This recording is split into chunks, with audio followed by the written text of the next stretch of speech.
बिस्मिल्लाहिर्रहमानिर्रहीम। अस्सलाम वालेकुम दोस्तों, क्या हाल है। उम्मीद है कि आप खैरियत से होंगे। अल्लाह ताला आपको सेहत और तंदुरुस्ती अता करे और आपकी तमाम परेशानियां दूर करे और आपकी तमाम मुश्किलात दूर करे, आमीन। तो नाज़रीन, आज का मेरा मौजू है आवाज़ का ना निकलना, यानी कि गले का बैठ जाना। इसका इलाज मैं बयान कर रहा हूँ। आवाम के पुरज़ोर असरार पर मैं अपनी वीडियो में लाइव आ रहा हूँ और इंशाअल्लाह कोशिश करूँगा कि अपनी हर वीडियो में आज के बाद लाइव ही आऊँ। दोस्तों, आप लोगों से मैं एक अपील करता हूँ कि डिस्क्रिप्शन में या वीडियो के ऊपर मेरा व्हाट्सअप नंबर दिया होता है।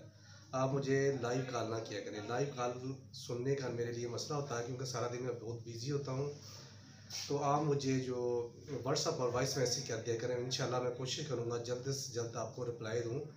और अगर किसी ने लाइव बात करनी हो तो रात 9 बजे से 11 बजे तक मैं फ्री होता हूँ। उस टाइम मैं किसी की लाइव कॉल सुन सकता हूँ। मैं आपको बताता चलूँ कि आवाज़ के मुतल्लिक़ ये मेरा ख़ानदानी और बरसों पुराना आज़मूदा नुस्खा है और ये नुस्खा मेरी पर्सनल प्रैक्टिस में इस्तेमाल होने वाला नुस्खा है।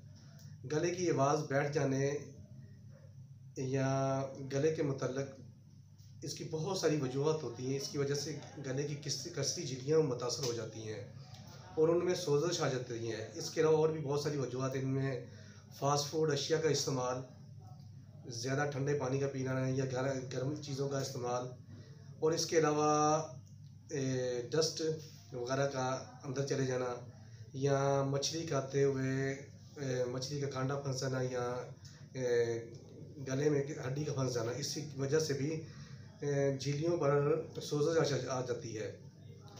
अगर मैं इन सब वजूहात का जिक्र करूँ तो बहुत लंबी चौड़ी फहरिस्त बन जाती है। मैं आपको बताता चलूँ, ये मेरा नुस्खा बड़े बड़े मोटिवेशनल स्पीकर और उलमा इकराम जिन्होंने बयान करना आता है वो इस्तेमाल करते हैं और वो अपने पास से ये रखते हैं। जब भी कोई उनको थोड़ा सा गले का मसला है जो वो इसकी चुटकी ले लेते हैं। अगर कोई मुश्किल प्रॉपर पेशेंट है इसका, यानी कि वो काफ़ी अरसे से इस मर्ज़ में मुब्तला है कि आवाज़ उसकी बैठ गई है, तो वो मेरा ये नुस्खा कुछ अर्सा इस्तेमाल करे। इंशाल्लाह इसके इस्तेमाल से उसकी गले की आवाज़ बहाल हो जाएगी। तो नाज़रीन, मैं आज आपको इसके इंग्रेडिएंट्स और बनाने का तरीका बयान कर रहा हूँ। इस नुस्खा में इस्तेमाल होने वाले अज्जा ये हैं। सबसे पहले ये इलायची खुर्द, यानी कि छोटी इलायची, ये 50 ग्राम है। इसके बाद है ये फलफल स्याह, यानी काली मिर्च, ये भी 50 ग्राम है। इसके बाद है ये सादा नमक, इसे लाहौरी नमक भी कहते हैं, सादा नमक भी कहते हैं। ये नमक भी 50 ग्राम है। नुस्खा दोबारा रिपीट कर रहा हूँ। छोटी इलायची 50 ग्राम,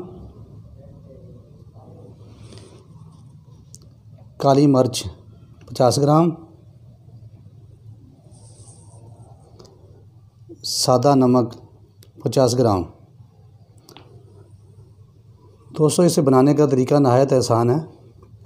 इन सब अज्जा को अलग-अलग बारीक कूट पीस लें, फिर सब को मिक्स करके बिल्कुल बारीक पाउडर बनाएं।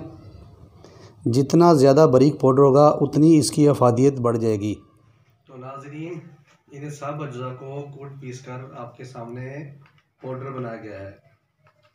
इसे इस्तेमाल करने का तरीका ये है कि अगर कोई बहुत पुराना मरीज़ हो, यानी कि गले की आवाज़ बिल्कुल बंद हो चुकी हो या कम आवाज़ निकल रही हो, तो ये दवाई छोटा चम्मच, जो बिल्कुल छोटा चम्मच होता है, आधा चम्मच सुबह, आधा चम्मच शाम ताज़ा पानी के साथ खाए।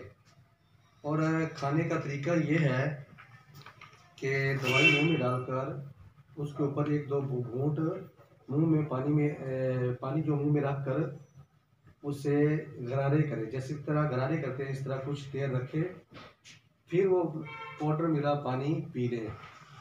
इसका मकसद ये है कि दवाई गले के साथ टच होकर अंदर जाए, क्योंकि जैसे ही दवाई गले को टच होगी तो उसके गले की सोजश हो जाती है वो कम होना शुरू हो जाएगी।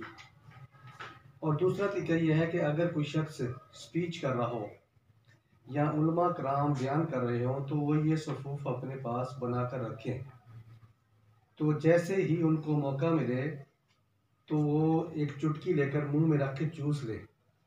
इससे गले पर जो प्रेशर या दबाव बढ़ जाता है वो कम हो जाएगा और फ़ौरन आवाज़ खुल जाएगी। तो नाज़रीन, इस दवाई के दौरान चंद चीज़ों का परहेज़ करना है आपने कि चावल, खट्टी अशिया, मसालेदार अशिया, तली हुई अशिया और ज़्यादा गर्म अशिया या ज़्यादा ठंडा पानी ये बिल्कुल इस्तेमाल नहीं करना। इंशाल्लाह दवाई के चंद दिन इस्तेमाल से ही, जैसे ही दवाई इस्तेमाल करेंगे इंशाल्लाह आपको रिज़ल्ट मिलना शुरू हो जाएगा और चंद दिनों के इस्तेमाल से आपकी आवाज़ बिल्कुल खुल जाएगी और शफाफ आवाज़ आएगी। अगर किसी को मेरी ये वीडियो पसंद आई हो तो प्लीज़ मेरे चैनल को सब्सक्राइब करें, लाइक करें, शेयर करें और बेल के बटन को ज़रूर प्रेस करें ताकि मेरी हर नई आने वाली वीडियो आपको मौसूल हो सके। अल्लाह ताला आपका हामी व नासिर हो। वस्सलाम।